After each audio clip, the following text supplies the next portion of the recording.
Kenapa pintu sorga itu? Ada pintu sholat, ada pintu sedekah, ada pintu royan. Royan itu pintu orang yang berpuasa. Ada pintu haji, ada pintu macam-macam. 8 pintu itu berbeda-beda amalannya itu. Karena dorongan ibadah masing-masing itu berbeda-beda. Makanya sering saya katakan, ada orang yang memang melean orangnya, mudah bangun dan tidak ngantuan. Mungkin dihobikan dengan sholat malam, Bu. Ya. Tapi kalau suruh puasa, tidak bisa, laparan orangnya. Tapi ada orang yang tahan lapar, Bu. Oh, puasa bisa dia, tapi bakhil orangnya. Suruh sedekah tak bisa dia. Ada orang yang dermawan banget, tapi sariawan, baca Quran tak mau dia. Ya. Jadi hobi masing-masing itu masing-masing. Makanya sering saya katakan, yang parah itu yang tak punya hobi satu pun tuh. Udah ngantuan, laparan, bakhilan, sariawan, nah itu nah repot. Tidak ada hobi ibadah itu. Minimalnya ibu punya hobi ibadah yang, oh sholatnya sudah itu, istiqomah di sholat sunnah. Mudah-mudahan masuk dari pintu sholat. Oh ibu suka puasa, ya sudah puasa saja. Nanti masuk dari pintu royan. Minimal di antara kita itu adalah yang hobi-hobi ibadah tertentu itu. Kalau memborong semua kan mustahil. Memborong semua itu kita mustahil. Kita bukan seperti para sahabat Abu Bakar Siddiq yang memang semua pintu surga dimasuki. Tapi ini minimalnya lah 1 dari 8 pintu itu adalah yang kita masuki dengan hobi-hobi ibadah tertentu. Inilah di antara faedah yang jelas hadis ini menjelaskan bahaya lisan yang jahat kepada tetangga.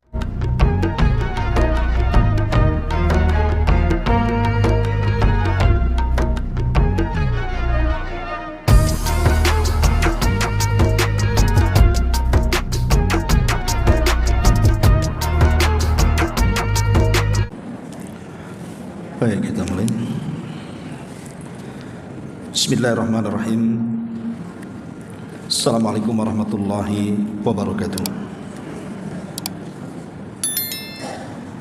Alhamdulillah wassalatu wassalamu ala Rasulillah wa ala alihi wa sahbihi wa mawalah wa la hawla wa la quwata illa billahi wa ba'du. Alhamdulillah, di pagi ini kita bisa duduk kembali bertalabul ilmi di Masjid Sukajadi. Salawat dan juga salam kita hadiahkan kepada Rasul kita Nabi besar Muhammad sallallahu alaihi wa ala alihi wasallam. Baik, kita lanjutkan kajian kita. Sudah memasuki halaman ke 113, poin ke-61 dari kitab 175 Jalan Menuju Surga. Di sini ada bab masuk surga karena seteguk air.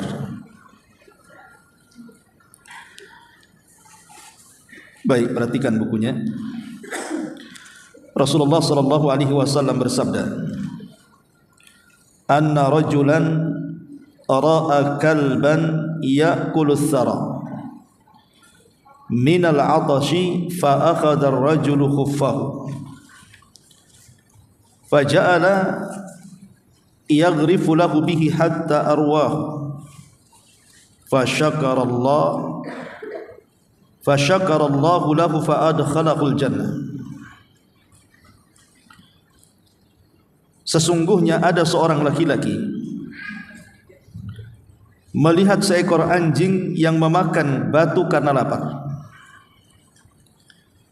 Lalu laki-laki ini mengambil sepatu kulitnya dan menyidukkan air untuknya hingga dia membuatnya kenyang karena minum. Allah pun bersyukur kepadanya dan memasukkannya ke dalam surga. Hadis ini dikeluarkan oleh Imam Al-Bukhari.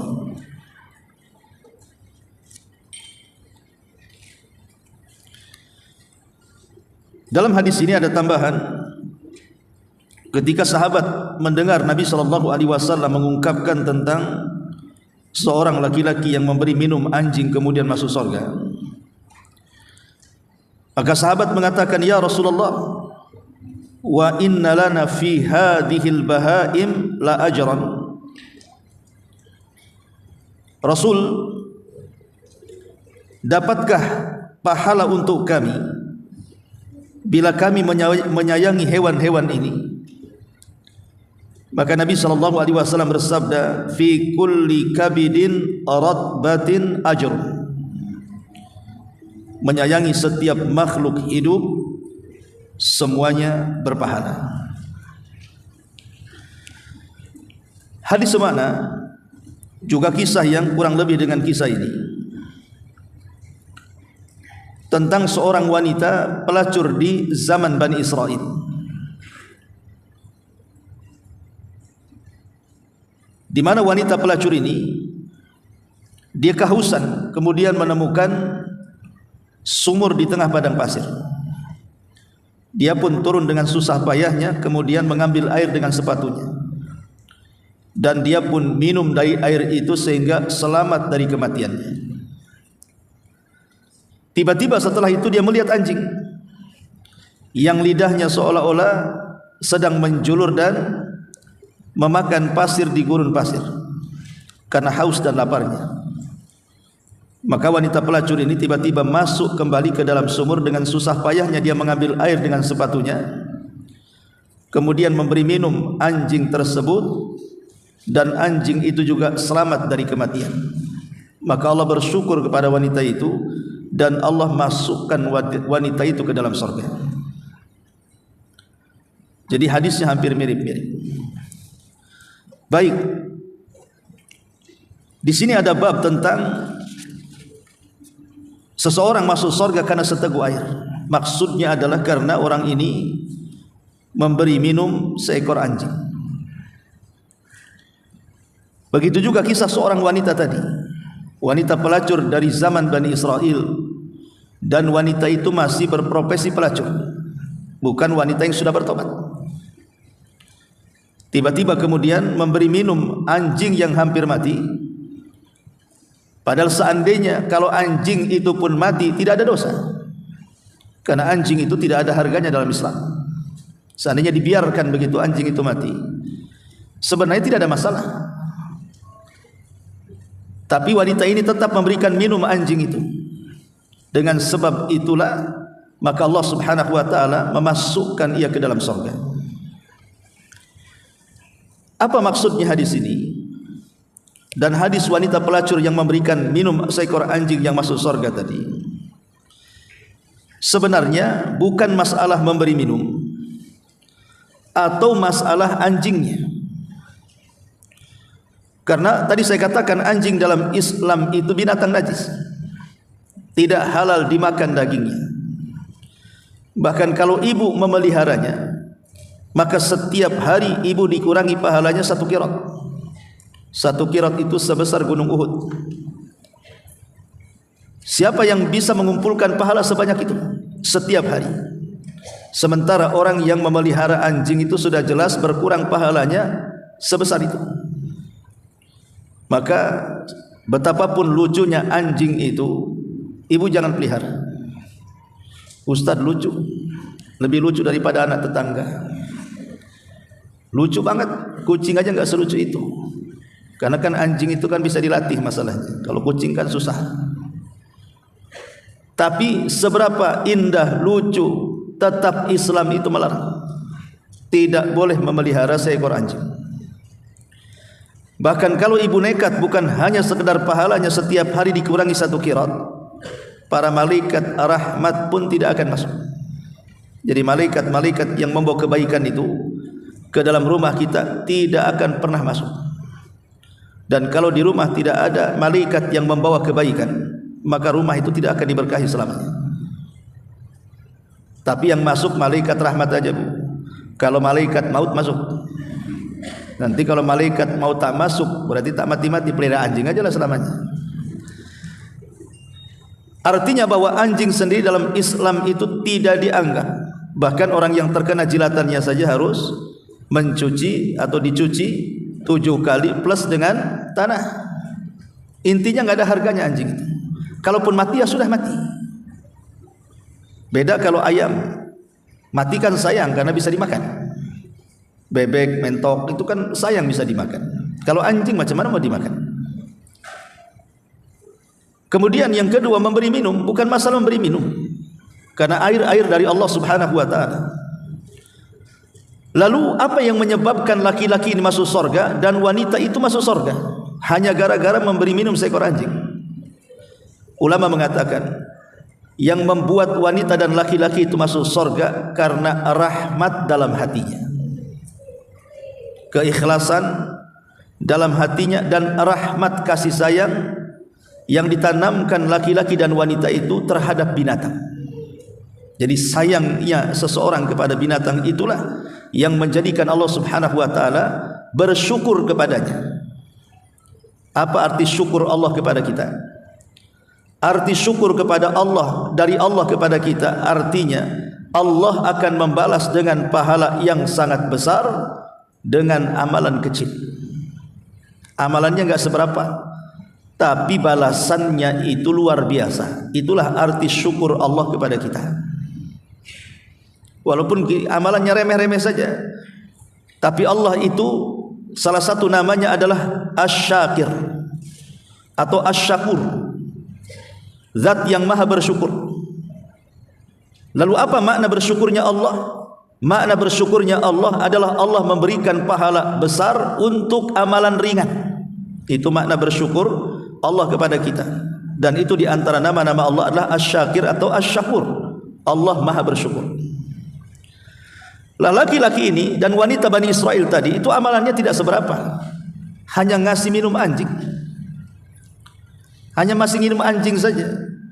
Tapi bagaimana balasannya begitu besar dari Allah Subhanahu wa taala sampai Allah Subhanahu wa taala janjikan untuk masuk ke dalam surga. Lalu apakah wanita Bani Israel dan juga laki-laki yang telah memberikan minum anjing yang kata Nabi SAW Allah berikan mereka sorga, apakah mereka sekarang di sorga? Ya belum, mereka masih dalam kubur. Karena semua manusia yang mati dari sejak Adam sampai sekarang belum ada yang masuk sorga. Mereka masih ada di kuburan. Kalau mereka orang baik ya mendapatkan nikmat kubur, kalau mereka orang jahat ya dapat azab kubur. Tapi nanti kalau sudah kiamat dibangkitkan, mereka ini direct masuk sorga. Itu maksudnya.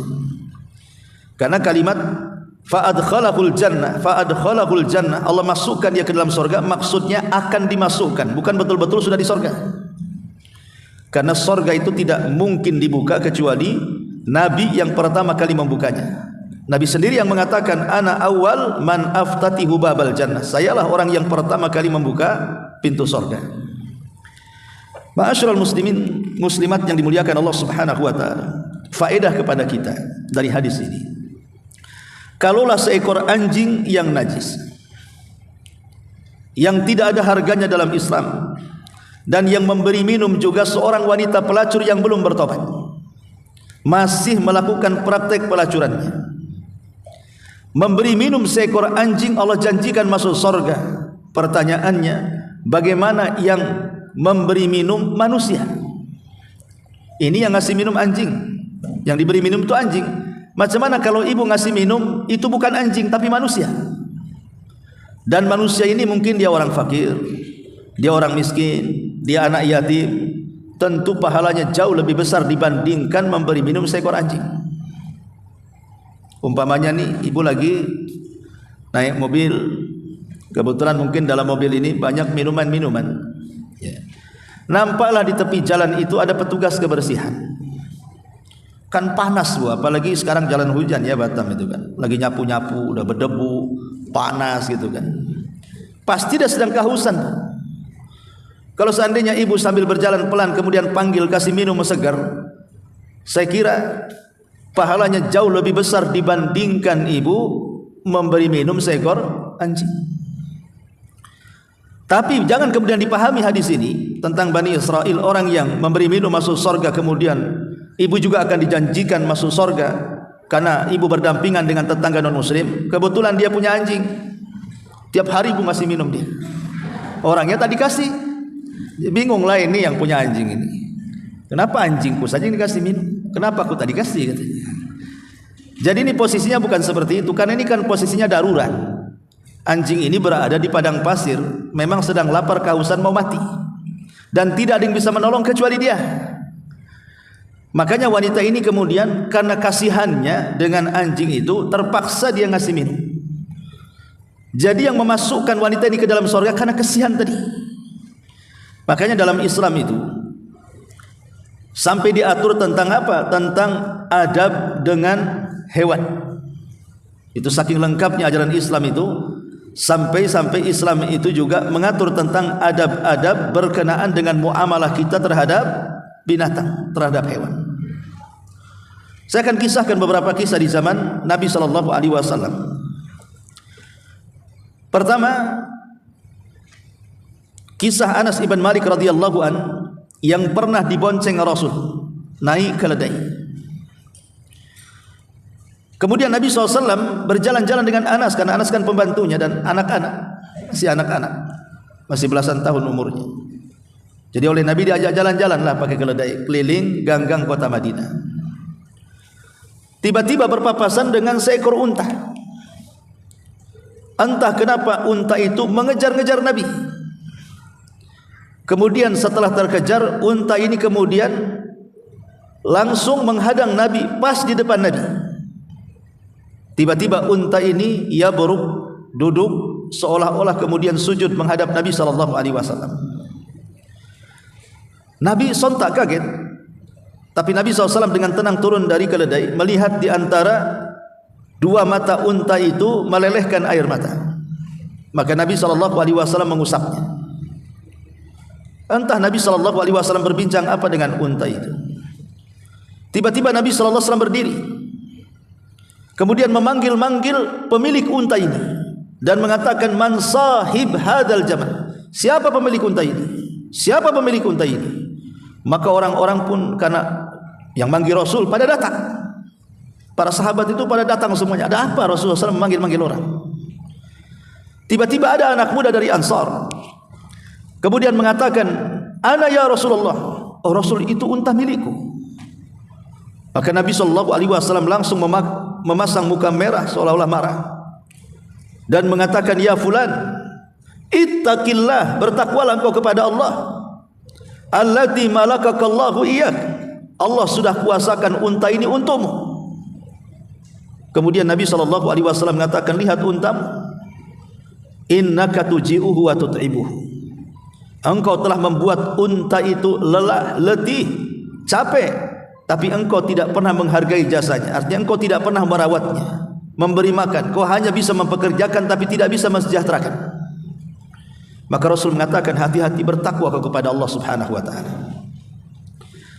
Lah ketika para sahabat yang berkumpul itu mendengar dan melihat posisi unta seolah-olah sedang sujud, maka para sahabat mengatakan, Rasul, unta itu tak berakal, dia bisa sujud kepada anda.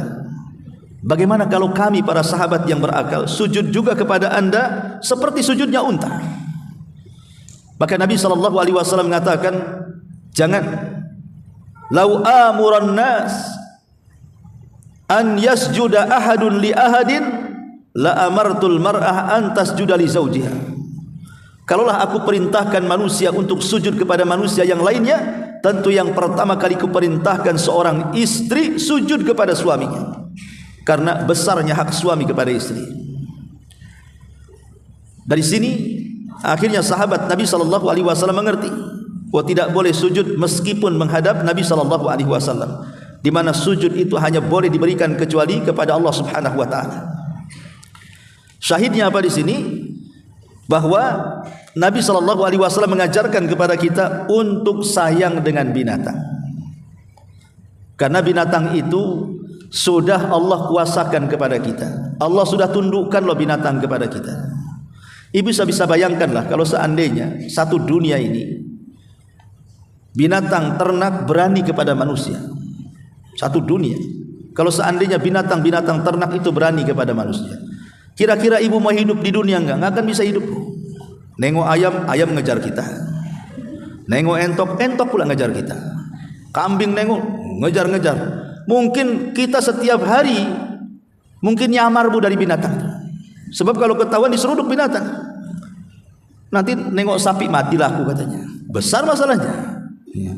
Belum lagi untanya, belum lagi nanti binatang-binatang kecilnya, nyamuknya dendam karena ibu semprot pakai baygon, manggil dia kawan-kawannya. Semutnya juga semua turun gunung, nyerbu rumah ibu. Kalau Allah tidak tundukkan kepada kita binatang-binatang itu, nggak akan kita bisa hidup di bumi ini. Mungkin kita akan bermusuhan, tuh musuh abadi dengan binatang itu. Tapi Allah sudah tundukkan mereka semua kepada kita. Ini kan bersyukur namanya. Sehingga dengan tunduknya binatang, ibu bisa makan sate, ibu bisa bakar ikan, ibu bisa makan daging. Kalau tidak ditundukkan, aduh susah, kejar-kejaran dengan ayam tuh. Lah Allah Subhanahu wa taala hanya minta bersyukur kita kepada Allah dengan cara sayangi binatang. Menyayangi binatang. Tapi tentu menyayangi binatang pun bukan berarti kemudian melebihi sayangnya kita kepada manusia. Karena ada sebagian orang merawat binatang itu jauh lebih sayang binatangnya dibandingkan anaknya. Saya kenal satu orang, Bu. Memang hobi sama ayam jago, memang tukang adu ayam orang. Itu Bu, habis subuh jam 6, ayamnya udah dimandiin, dia belum mandi. Ayamnya udah dimandiin. Nanti diambil bulunya dimasukkan ke tenggorokannya supaya lendir-lendirnya keluar. Habis itu dikasih minum keratindeng. Ayam kasih keratindeng, kasih telur ceplok tuh Bu, dimasukkan. Jadi saya pikir itu, saya tanya sama bapak itu, Pak, perawatan ayam seperti ini, ayam adu ini habis berapa ini sebulan itu? Ya sekitar 1 juta, ya 1,5 katanya. La ilaha illallah. 1,5 untuk merawat ayam, Bu. Masuk di akal, kalau dia dibantai, dimakan tuh enggak sampai harganya segitu. Lah ini kan melampau yang seperti ini. Ayam masih mendingan, Bu. Oke lah mahal, tapi kalau disembelih bisa dimakan. Lah ada orang yang merawat kucing, Bu, karena kucingnya mahal, mungkin Persia atau Anggora atau apa kucingnya itu. Itu saya lihat sampai makanan kucingnya saja ratusan ribu, belum perawatannya. Padahal sebenarnya kalau seandainya itu disedekahkan kepada orang miskin yang sudah jelas-jelas miskin loh, perlu biaya sekolah, bisa menyekolahkan orang lain. Kucing ini walaupun dikasih makan tapi pinter-pinter, Bu, tetap aja dia bego dia. Dia itu sebenarnya membohongi kita kan. Ya maksudnya kalau mau dikasih makan kasihlah sekedarnya. Kenapa mesti kemudian tetangga orang miskin kelaparan malah kucingnya pula yang kenyang? Lah ini kan salah kaprah. Islam itu walaupun kita menyuruh untuk menyayangi binatang, tapi juga jangan melampaui batas. Apalagi maaf, contoh kotoran kucing itu kan najis. Makanya kalau ibu suka ataupun gemar merawat kucing itu diperbolehkan, bukan tidak boleh, tapi jangan diletakkan dalam rumah. Ya buatlah di teras kandangnya, supaya kalau seandainya dia kencing ada wadahnya, kalau juga buang hajat ada wadahnya, karena itu najis semuanya. Karena ada orang yang pecinta binatang itu melampaui batas, Bu. Kadang-kadang kucing tidur di kasur kan itu. Kucing itu tidak cebok kayak kita manusia. Kalau habis kencing dia pasti juga akan membawa najis ke sana kemari kan. Ya kita ini kalau memang hobi sekedarnya. Makanya Nabi Sulaiman alaihi salam dia hobi dengan kuda. Saking hobinya, Bu, dia banyak mengoleksi kuda perang. Karena Nabi Sulaiman itu hobi berperang. Tentu perang, hobi berperang di sini untuk melawan orang-orang yang tidak mau masuk ke dalam ajarannya dan Islamnya. Maka diperangi supaya mereka mau masuk Islam, agama Sulaiman.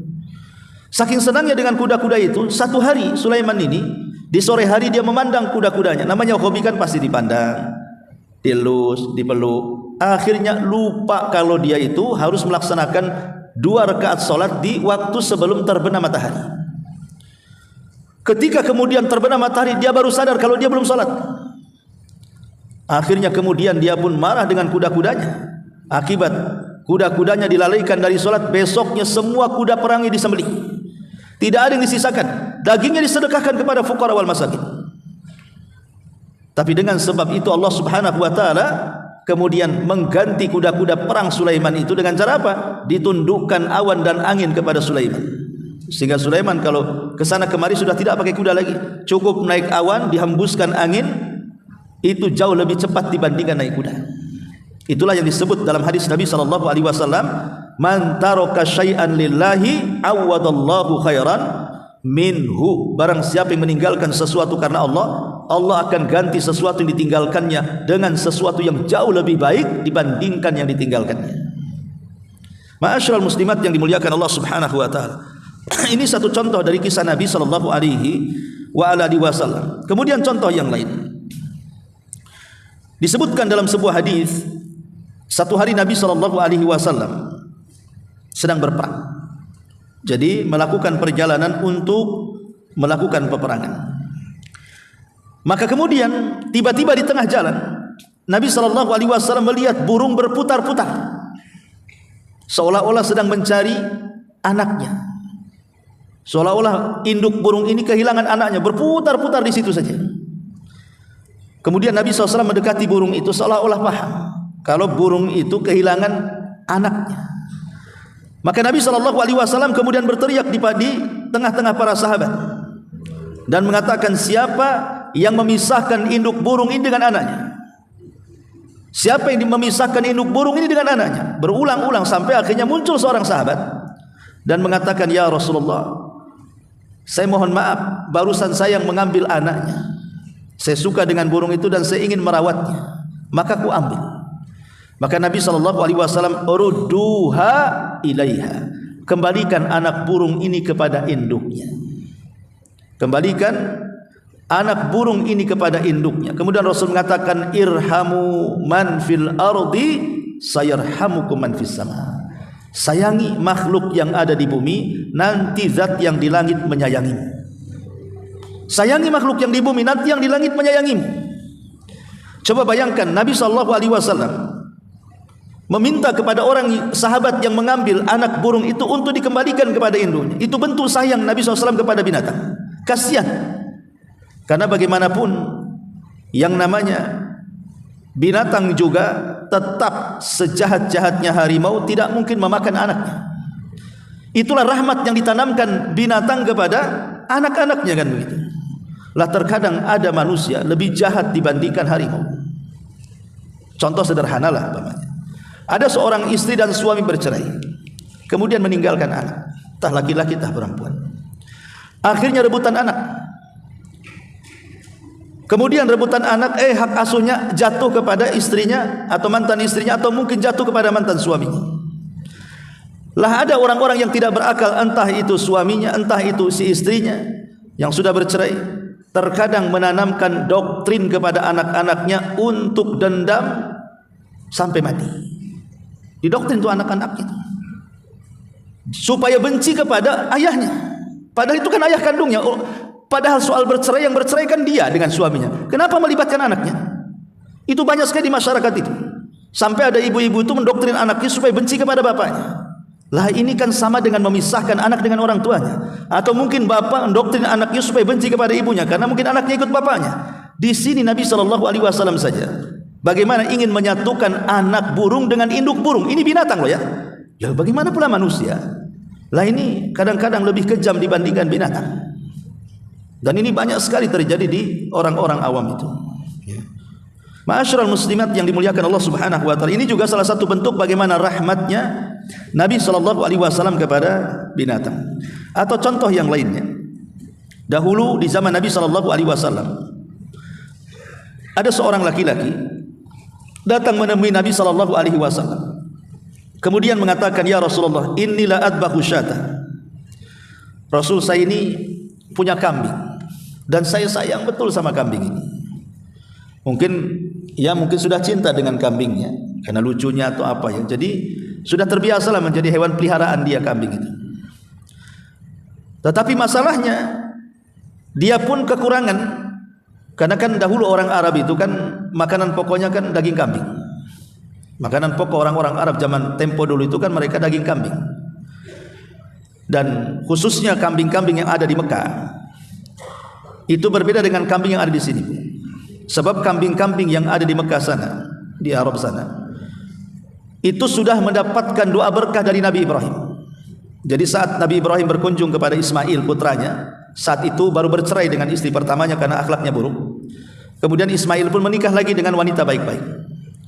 Lah Ibrahim ini ingin menguji istri daripada putranya Ismail, apakah sama perangainya dengan istri pertamanya.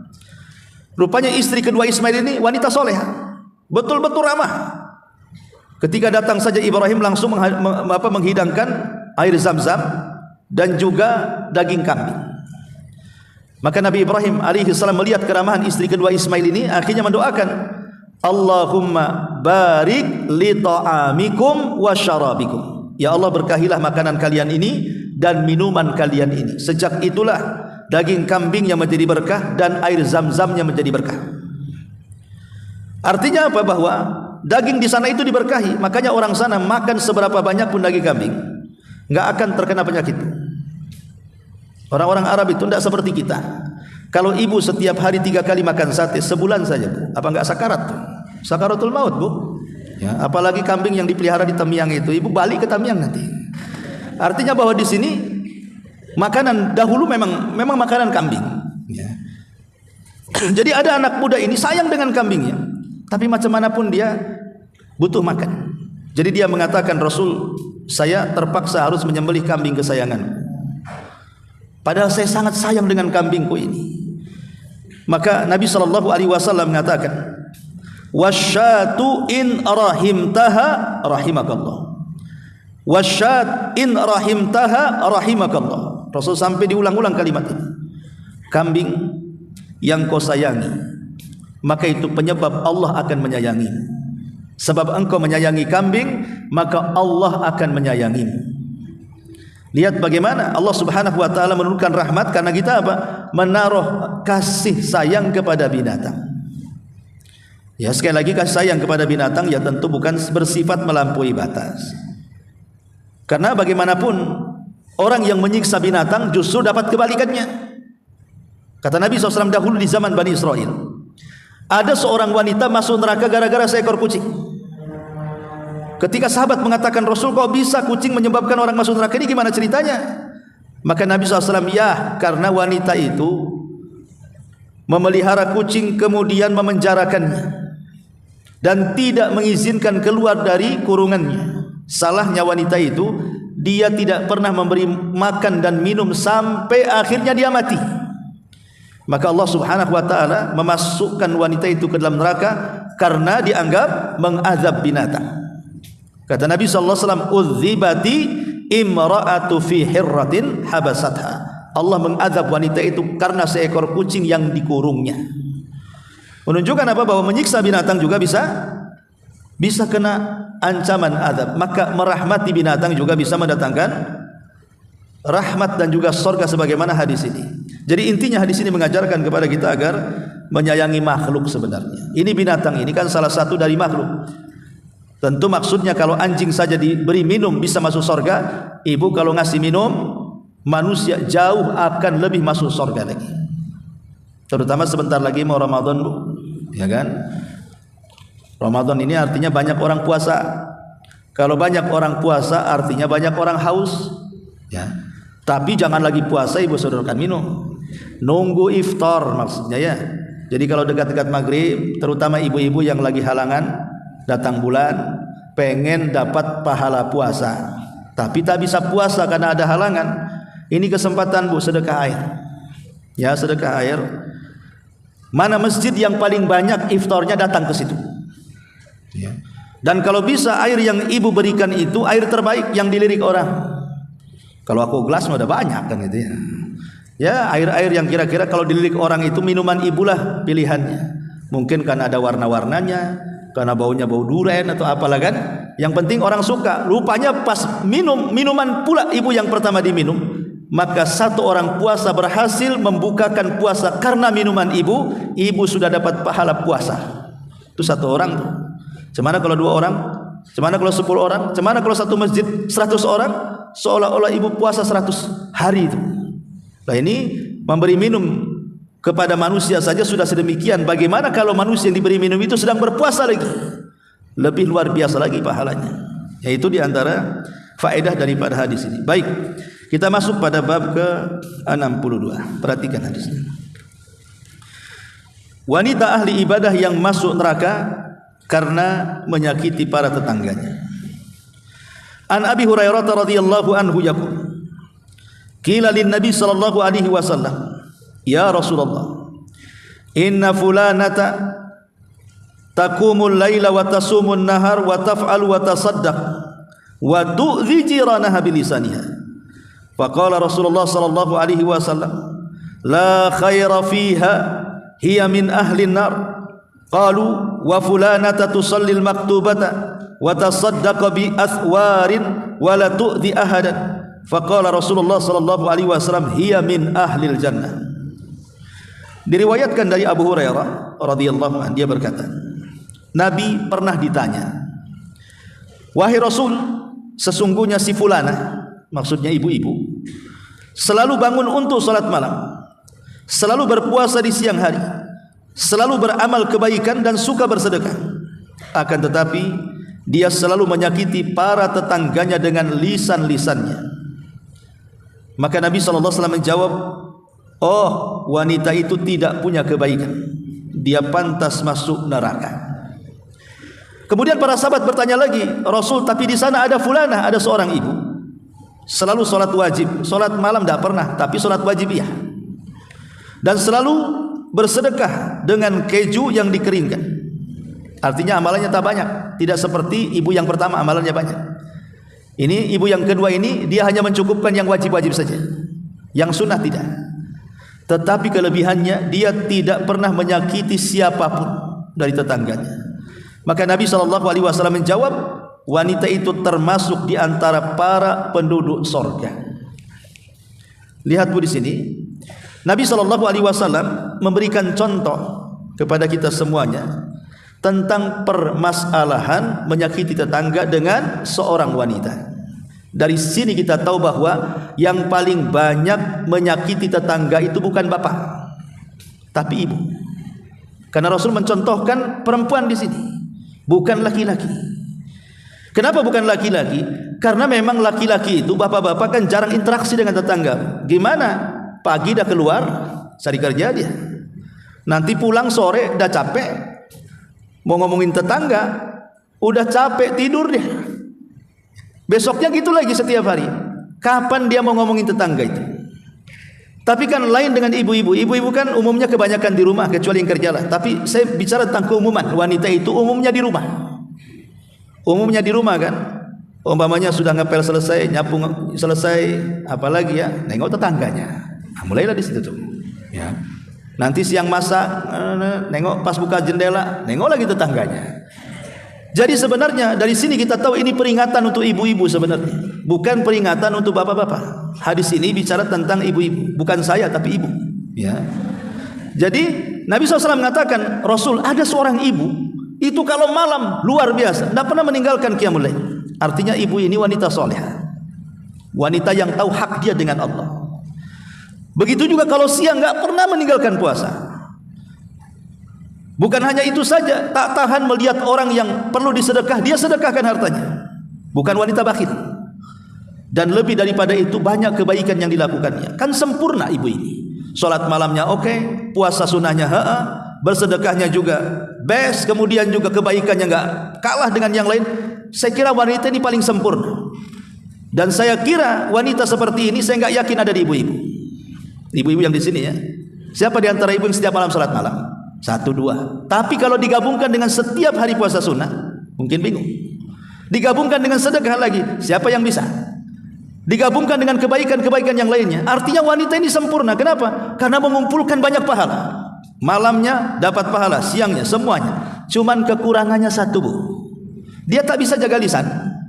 Dia suka menyakiti tetangganya dengan lisannya, kata Rasulullah. Walakin tu'zi jiranaha bi lisannya. Lisannya enggak bisa direm, suka nyakiti tetangganya.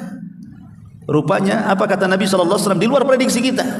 Rupanya solat malamnya tidak menjamin dia, puasanya tidak menyelamatkan dia, sedekahnya juga tidak menjadikan dia kemudian terbebas dari neraka. Kata Nabi SAW, la khaira fiha, wanita itu tidak punya kebaikan.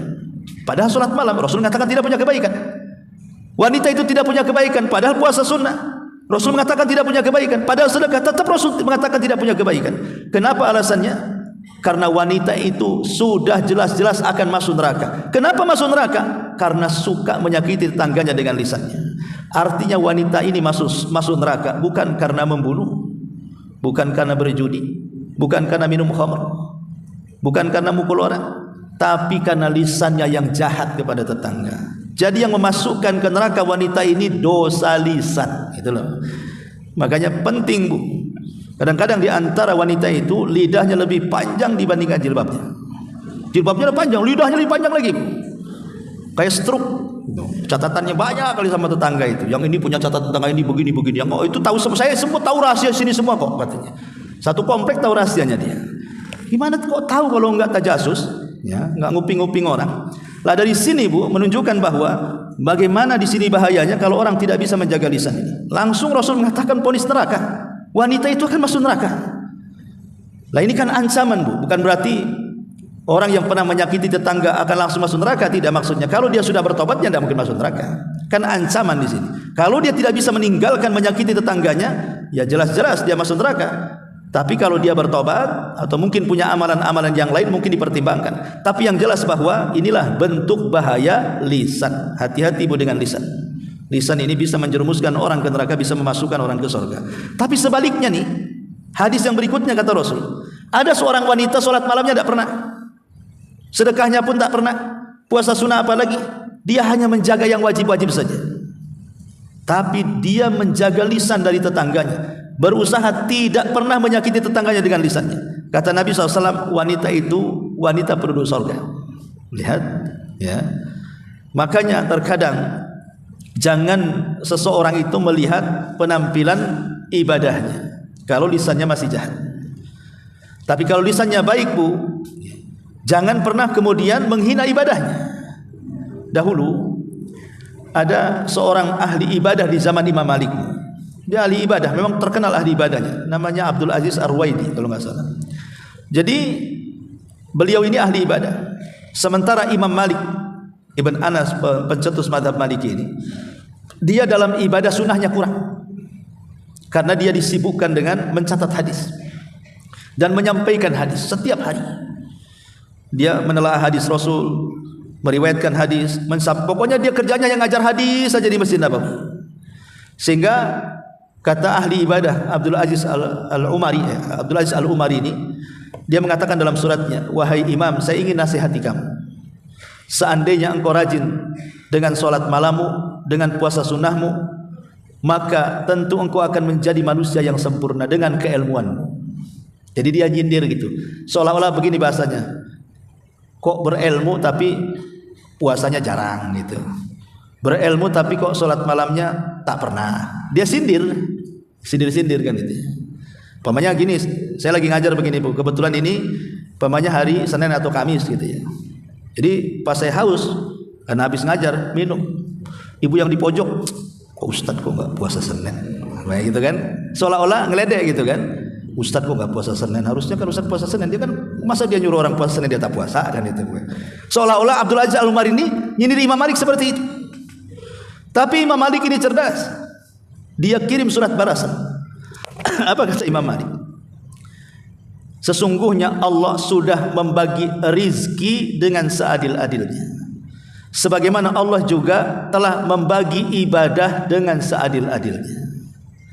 Boleh jadi engkau dilebihkan lewat solat malammu, boleh jadi Allah melebihkan lewat puasa sunnahmu, tapi aku dilebihkan lewat menyampaikan hadis Rasulullah. Dan dua-duanya baik, kata Imam Malik.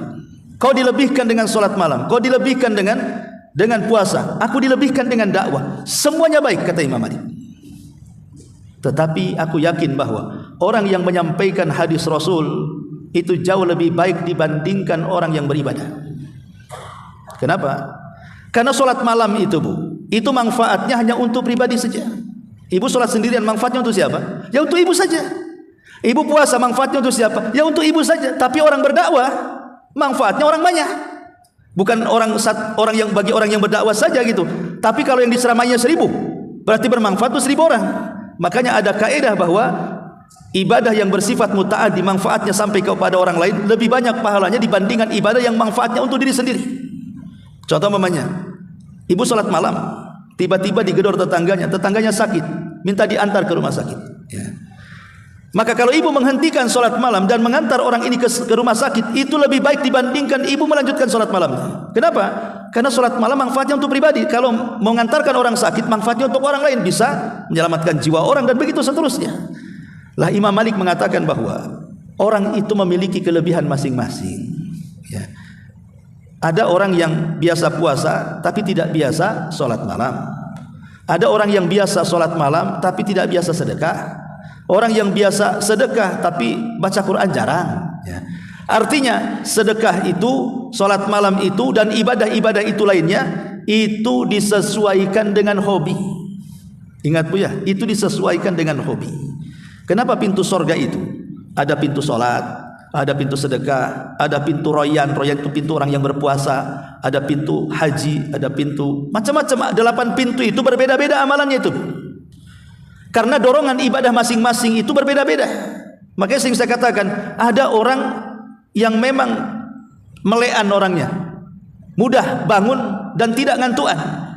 Mungkin dihobikan dengan sholat malam, Bu. Ya. Tapi kalau suruh puasa, tidak bisa, laparan orangnya. Tapi ada orang yang tahan lapar, Bu. Oh, puasa bisa dia, tapi bakhil orangnya.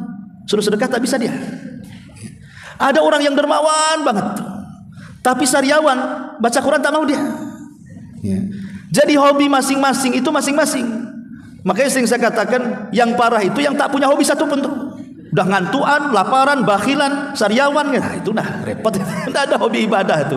Minimalnya ibu punya hobi ibadah yang, oh sholatnya sudah itu, istiqomah di sholat sunnah. Mudah-mudahan masuk dari pintu sholat. Oh ibu suka puasa, ya sudah puasa saja. Nanti masuk dari pintu royan. Minimal di antara kita itu adalah yang hobi-hobi ibadah tertentu itu. Kalau memborong semua kan mustahil. Memborong semua itu kita mustahil. Kita bukan seperti para sahabat Abu Bakar Siddiq yang memang semua pintu surga dimasuki. Tapi ini minimalnya lah, 1 dari 8 pintu itu adalah yang kita masuki dengan hobi-hobi ibadah tertentu. Inilah diantara faedah yang jelas di sini menjelaskan bahaya lisan yang jahat kepada tetangga. Baik, sampai di sini. Kalau ada yang bertanya silakan. Baik, enggak ada. Subhanakallahumma bihamdika asyhadu an la ilaha illa anta astaghfiruka wa atubu ilaik. Allahu taala alam.